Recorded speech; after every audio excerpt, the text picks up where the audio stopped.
आज का दिन यानी 23 जून डॉक्टर श्यामा प्रसाद मुखर्जी का बलिदान दिवस है। यह दिन हमें उनके त्याग, समर्पण और राष्ट्रभक्ति की उस अमर गाथा को स्मरण करने का अवसर देता है जिसने भारत के इतिहास में स्वर्णिम अक्षरों में अपना नाम अंकित किया। देश की स्वतंत्रता के बाद जब अधिकांश नेता विश्राम की ओर उन्मुख हो चले थे, तब एक ऐसा व्यक्तित्व था जो राष्ट्र को पुनर्गठित करने, सांस्कृतिक चेतना को पुनर्स्थापित करने और भारत को अखंड रखने के लिए सतत संघर्ष कर रहा था।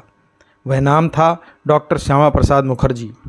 डॉक्टर श्यामा प्रसाद मुखर्जी केवल एक व्यक्ति नहीं थे, वे एक विचार थे, एक संकल्प थे, एक ऐसी प्रेरणा थे जो आज भी हमें राष्ट्र के लिए जीने और मरने की सीख देती है। उनके जीवन का प्रत्येक क्षण, प्रत्येक निर्णय और प्रत्येक संघर्ष भारत माता की सेवा के लिए समर्पित था। श्यामा प्रसाद मुखर्जी का जन्म 6 जुलाई 1901 को कलकत्ता में हुआ था। उनके पिता आशुतोष मुखर्जी एक प्रसिद्ध वकील और न्यायाधीश थे।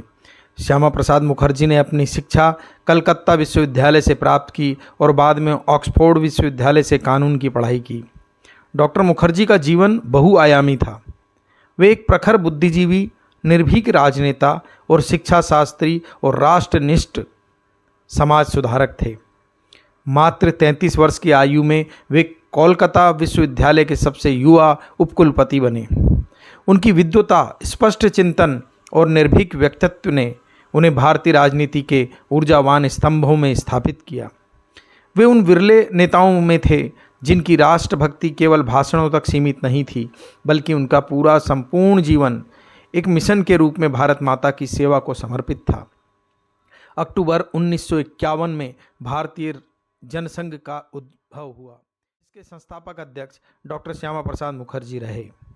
डॉक्टर मुखर्जी का सबसे बड़ा योगदान भारत की एकता और अखंडता के लिए दिया गया उनका बलिदान है।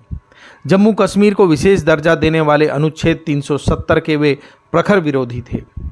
उनका यह स्पष्ट मत था कि एक देश में 2 प्रधान, 2 विधान और 2 निशान नहीं चलेंगे।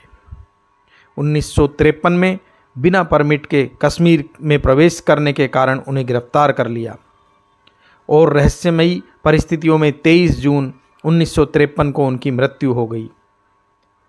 यह न केवल एक व्यक्ति की मृत्यु थी, बल्कि भारत में एकता के प्रहरी की शहादत थी।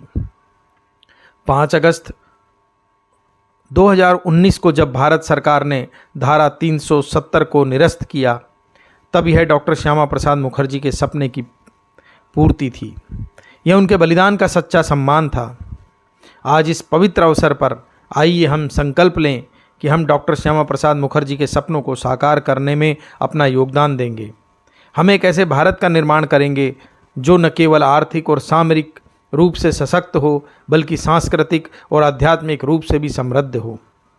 हम ये सुनिश्चित करेंगे कि भारत की एकता और अखंडता अक्षुण्ण रहे। हम अपने देश की सीमाओं की रक्षा करेंगे और आंतरिक एकता को मजबूत करेंगे। आइए हम यह भी संकल्प लें कि हम अपने समाज में प्रेम, भाईचारा और समानता का संदेश फैलाएंगे। डॉक्टर श्यामा प्रसाद मुखर्जी का मानना था कि भारत की आत्मा उसकी संस्कृति और सभ्यता में बसती है। हमें अपनी संस्कृति को संरक्षित करते हुए आधुनिकता को अपनाना होगा। हमें अपने इतिहास से सीख लेनी होगी ताकि हम भविष्य को और बेहतर बना सकें। और अंत में मैं डॉक्टर श्यामा प्रसाद मुखर्जी को कोटि कोटि नमन करता हूँ। उनका बलिदान हमें सदैव प्रेरित करता रहेगा। भारत माता की जय। जय हिंद।